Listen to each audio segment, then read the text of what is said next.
여러분 안녕하세요. 롱저입니다. 종종, 아주 종종 연락이 옵니다. 예전에 뭐 저도 사회에 속해 있었고 지금도 속해 있긴 한데 약간 다르죠. 예전에 이제 뭐 학교가 같거나 아니면 회사가 같았던 분들한테 종종 연락이 옵니다. 그래서 뭐 응원도 해주시고 다양한 얘기를 합니다. 미리 말씀드리지만 저는 대학교 때 친구를 충분히 사귀지 못했고요. 그렇다고 친구가 없는 건 아닙니다. 저는 뭐 진짜 친구라고 부를 수 있는 사람이 있기 때문에 저는 그 부분은 굉장히 만족을 하고요. 그리고 이제 직장에서도 대학교에서도 친구를 많이 사귀지 못했습니다. 첫 번째로 대학교 다닐 때는 학점 따느니라고 너무 바빴어요. 솔직히 후회합니다. 사람을 좀 사귀었어야 되는데 잘 안 되더라고요. 좀 제가 그 당시에 여유가 너무 없었어요. 그 당시에 제가 기억이 나는 게 제가 그때 맥주 500cc 한 잔에 좀 싼 데는 1,000원, 1,200원 그리고 좀 평균적으로 1,500원 정도 했었거든요. 지금 얼마 하는지도 몰라요, 솔직히. 그 당시에 어느 정도였냐 하면은 뭐 다들 추억이 있으시겠지만 옆 테이블에서 안주 남기고 가면 그걸 가져다 먹었고 저만 그런 게 아니라 제 친구들이 다 그렇게 했습니다. 뭐 특별한 건 아니고 저는 원래 그렇다고 생각을 해요. 그 당시에는 안주 가격은 없었으니까. 그리고 아직도 기억이 남는 게 이제 새벽까지 마시는데, 한 잔이 더 먹고 싶은 거예요. 그 당시엔 젊으니까 정말 맥주가 맛있잖아요. 맥주를 좋아했었는데, 이 한 잔을 더 마시면 집에 가는 버스비가 없어요. 집까지 걸어가면은 뭐 얼마나 걸리는지도 몰라요. 한참 걸어야겠죠? 그래서 친구랑 둘 다 차비만 남은 상황이었어요. 근데 이제 새벽이 늦었으니까 친구랑 한 잔 더 마시자. 지금 아니면 언제 마시냐? 그러고 마시고 집까지 걸어갔는데, 그날 2시간 40분인가? 한 그 정도 걸렸던 걸로 기억이 납니다. 그랬던 시절이 있어요. 그래서 그렇게 친구들과 가까웠는데 그 관계를 유지하지 못한 거는 제 책임이라고 생각을 해요. 직장 동료들도 마찬가지고요. 직장 동료들은 제가 사이를 유지를 못한 게 제가 직장에 적응을 못하고 제가 적응을 못하면 동료들한테 피해를 주잖아요. 그러니까 저를 좀 멀리 하는 것도 저도 느꼈고 그리고 저도 미안한 마음도 있었고 그리고 직장이 끝나면 더 이상 어울리고 싶지 않았어요. 그리고 제 편협한 마음에서 제가 느낀 직장 생활은 모두가 너무 계산적이었어요. 모두가. 이 사람이 나한테 이득이 되나 안 되나. 그리고 나중에 업무로 돌아가게 되면은 또 그런 부분이 좀 문제가 생기죠.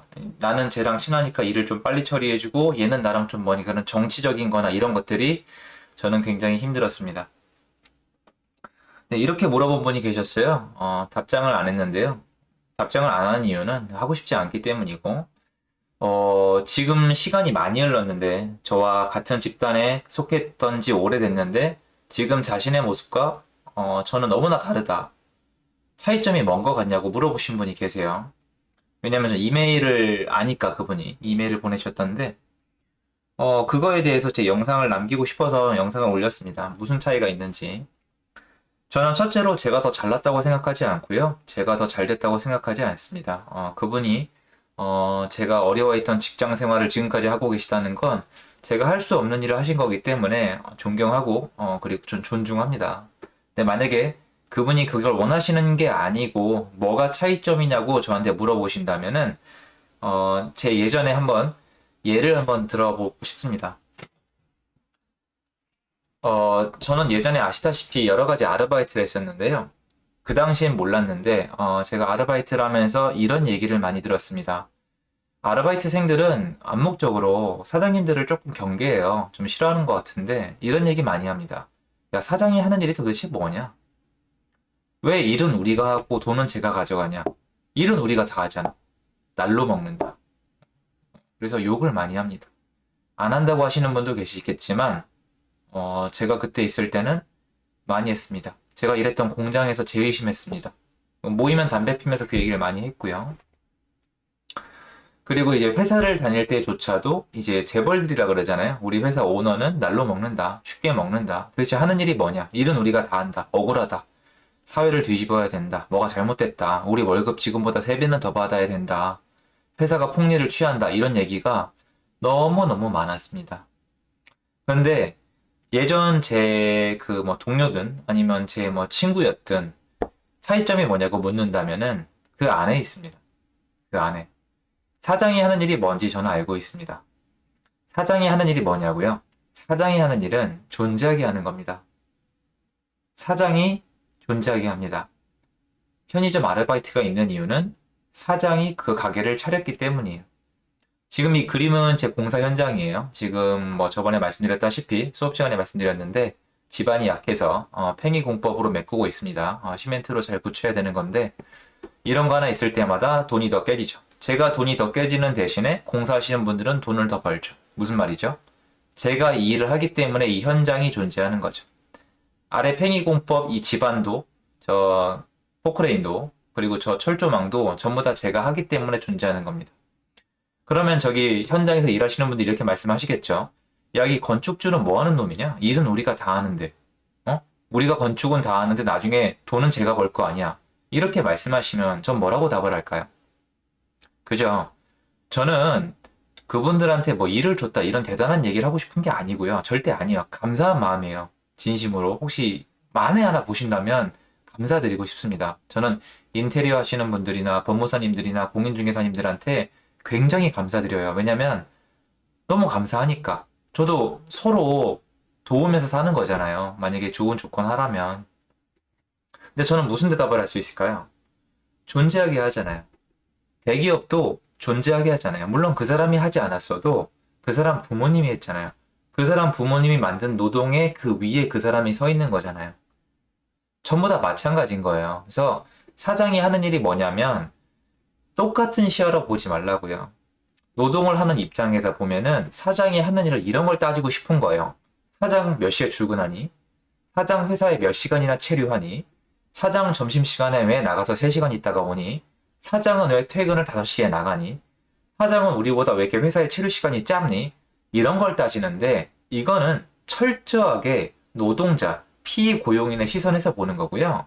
사장은 어떤 식으로 일을 하든 간에 회사가 유지, 지탱 이렇게 만들기만 하면 됩니다.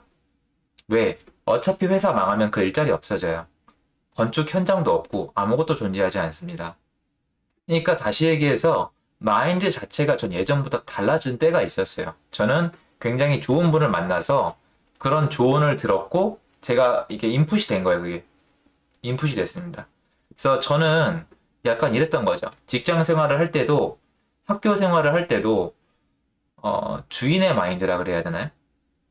주인의 마인드. 뭔가를 존재하게 하고 싶은데 먼저 존재하는 게 아니라 존재하는 그 구성 요소에만 끼어 있더라고요, 제가. 제가 대학교를 별로 좋아하지 않거든요, 여러분. 참고로 저는 뭐 제가 다녔던 학교를 싫어하는 게 아니라 이 대학교 교육 시스템을 별로 안 좋아해요. 왜냐면 대학교 교육 시스템 안에 뭔가를 존재하게 하는 게 없어요. 단편적인 예로 상경계열의 경영학과 있잖아요, 여러분.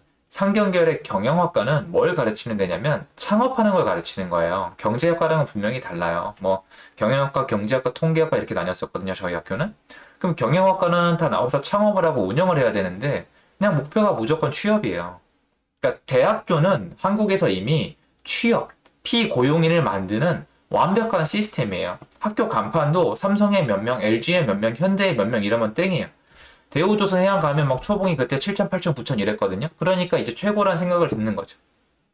우리 모두가 연봉이 얼마고 근무 시간이 얼마고 그리고 뭐 복지가 얼마나 잘 되는지 그것만 따져요. 하지만 아무도 뭔가를 존재하게 하려고 노력하지 않죠. 근데 저는 그게 싫었어요. 근데 부동산을 왜 하냐고 물어보시면 전 같은 원리예요. 부동산은 임대사업을 하잖아요. 그러면 그 집이 왜 전세로 나왔을까요? 그쵸. 임대인이 그 집을 사서 내가 거주하지 않고 전세를 놨기 때문에 그 물건이 존재하는 거잖아요. 그러니까 뭐 어떤 식으로 따지든 간에 어떤 시장이나 그 판이 존재하게 하는 사람은 돈을 많이 벌더라는 겁니다. 근데 자꾸 그걸 사용하는 사람 시선으로 보면은 모든 게 못마땅해요. 모든 게 못마땅할 거예요. 건물주 하는 게 뭐야? 내가 상권 다 키워놨는데 젠트리피케이션 아니야? 아, 저 탐욕스러운 돼지 같은 놈. 근데 그 전에 물론 그분도 억울하죠. 임차인분을 존중해야 돼요. 그건 진짜 동의하는데 그 전에 단 한마디라도 하지 않으시잖아요.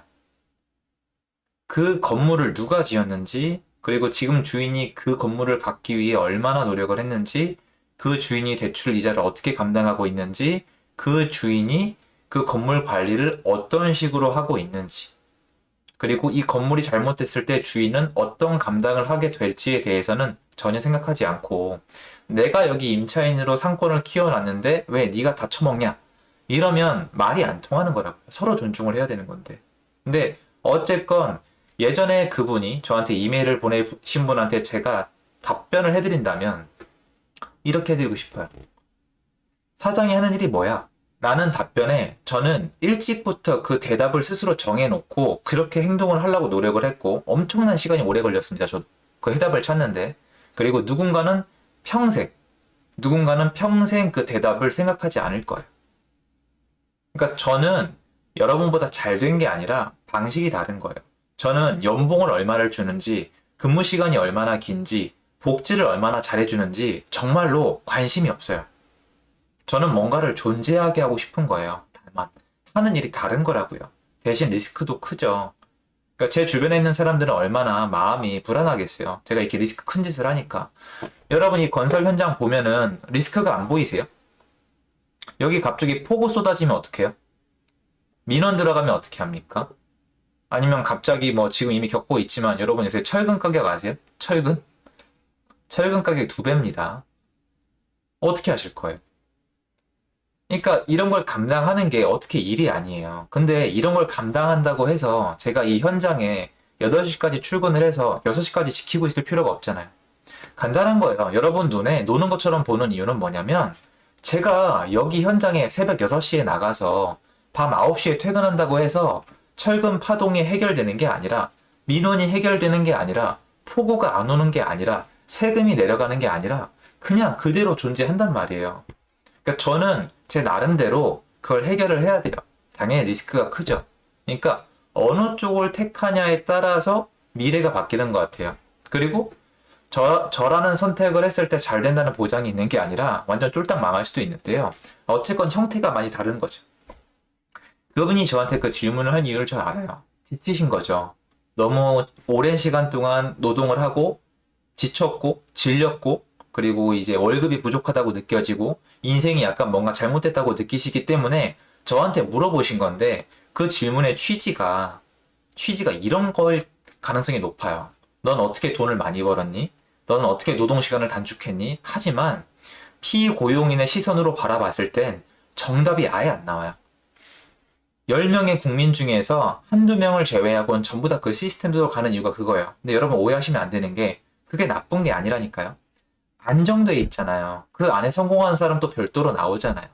그러니까 저 같은 초이스를 하는 사람은 따로 있는 거고 안 하는 사람도 따로 있는 거예요. 어느 게 좋고 나쁜 게 아니라 선택의 문제라고요. 그런데 자유로워 보인다고 해서 여러분이 하고 있는 시스템에서 뭘 업그레이드하거나 더하거나 뺀다고 바뀌는 건 없어요. 제가 이직을 3번이나 했죠. 회사를 4개를 다녔습니다. 결과 똑같아요. 똑같아요, 여러분. 대학교요? 거의 비슷해요. 대학교 거의 비슷해요, 여러분. 서울대, 의대, 이런 데는 넘사벽이죠. 제가 감히 어떻게 얘기합니까? 서울대, 의대, 법대, 연대, 의대, 고대, 의대, 경희대, 의대, 이런 데는 다르죠. 다릅니다. 그런데 인문대 얘기해 볼까요, 여러분? 솔직히 정말 솔직하게 얘기해 봅시다. 서울대 인문대, 고대 인문대, 연대 인문대, 성균관대, 서강대, 한양대, 중앙대. 뭐 나와서 뭐 할 건데요? 폄하 아니에요, 여러분. 참고로 그 똑똑하신 분들을 제가 어떻게 폄하해요? 왜냐면 제 질문에 답하고 싶으시면은 그 학생이시라면 답해 보세요. 지금 복수 전공 안 하세요? 여러분? 내가 인문대를 들어갔어. 복수 전공 안 하세요? 그대로 나가실 거예요? 교직 이수 안 하실 거예요? 취업이 안 돼요. 영어 영문학과 나오면 뭐합니까? 미국 살다 온 애보다 영어 못하는데. 중어 중문학과, 서어학과 다 마찬가지예요. 정치 외교학과요? 정치 하실 거예요? 정치 그렇게 하는 겁니까? 국어국문학과는요? 책 안 쓰실 거잖아요. 비난이 아니라 어차피 어디 끼지를 못해요. 근데 이런 분야들이 전부 다 사실 알고 보면 뭔가를 창작하는 거예요. 잘 생각해 보세요, 여러분. 영어 영문학과는 영어 문학을 창작하는 사람이에요. 다 잘못됐어요, 지금. 전부 다 잘못했다고요. 국어국문학과도 글을 쓰셔야죠. 뭔가 창작을 해서 지금 제가 있는 분야가 되는 과정이에요, 사실은. 정말이에요. 제가 있는 분야로 오는 길인데 여러분 마인드 안에는 피고용인이 되고 싶으면서 전공은 창작자가 되고 싶으니까 길이 안 보이는 거예요. 그래서 그런 거 있잖아요. 인문계라서 죄송합니다. 인문계라서 죄송한 게 아니에요. 여러분이 인문계로 안 나가실 거잖아요. 그게 문제라고요. 후배들한테 그 얘기를 해주고 싶은데 후배들은 이 얘기를 하면 어느 쪽으로 빠지냐면 재테크로 빠져버려요. 그 얘기가 아니란 말이에요. 그 얘기가 아니에요. 제가 책을 쓰죠. 제가 유튜브를 찍잖아요. 제가 강의하는 걸 좋아하잖아요. 이 전부 다 인문학이에요. 저도 인문계열이란 말이에요. 저는 책 읽고 글 쓰고 말하는 걸 좋아했었어요. 지금 다 그걸 쓰는 겁니다. 이렇게 뭔가 창작을 하셔야 돼요. 그러니까 여러분이 대학교 때부터 세뇌가 돼요. 어떻게? 정해진 틀 안에서 이미 존재하는 거 안에서 그 시스템을 돌리는 역할을 하기를 원하세요. 나쁜 게 아니라 그걸 원하신단 말이에요. 그런데 뭔가를 창작하고 창조하는 사람의 삶을 열망한다면 이미 이게 달라요. 완전 이게 넘어가야 돼요. 여기서 일로. 근데 여긴 엄청 위험하단 말이에요. 위험해요. 저도 여러분이 이렇게 응원해주지 않으시면 제가 이렇게 영상 올리는 게 무슨 의미가 있어요. 그냥 쓰레기지. 그러니까 여러분이 잘 생각을 해보세요. 뭐가 차이점이 있는지. 첫 번째로 명심하셔야 되는 건 제가 더 잘 된 게 아니다. 제가 더 잘난 게 아니라 이건 팩트예요. 두 번째로 여러분 노력이 부족한 게 아니라 다른 영역입니다. 세 번째로 여러분이 자꾸 답답하고 잘 안 되는 이유는 애시당초 이쪽 세계에 있는 걸 원하시는데 여러분이 이쪽 세계에 존재하기 때문이에요. 근데 넘어올 마음은 없어요, 사실. 여러분이 답답한 게 있다면 예전에 그 저한테 이메일을 보내신 분처럼 답답한 게 있다면 제가 오늘 하는 얘기를 한번 잘 곱씹어 보세요. 누가 더 잘났고 못났고가 아니에요. 근데 저는 예전에 이걸 넘어오려고 노력을 많이 했고요. 굉장히 고통스러웠습니다. 근데 만약에 이 영상을 보시는 분들 중에 한 분이라도 그걸 원하시는 분이 있다면 잘 한번 생각을 해보시고요. 제가 진심으로 응원한다는 거 잊지 말아주셨으면 좋겠습니다. 오늘 영상은 여기까지고요. 도움되셨으면 구독하기, 좋아요, 알림 설정 부탁드리겠습니다. 감사합니다.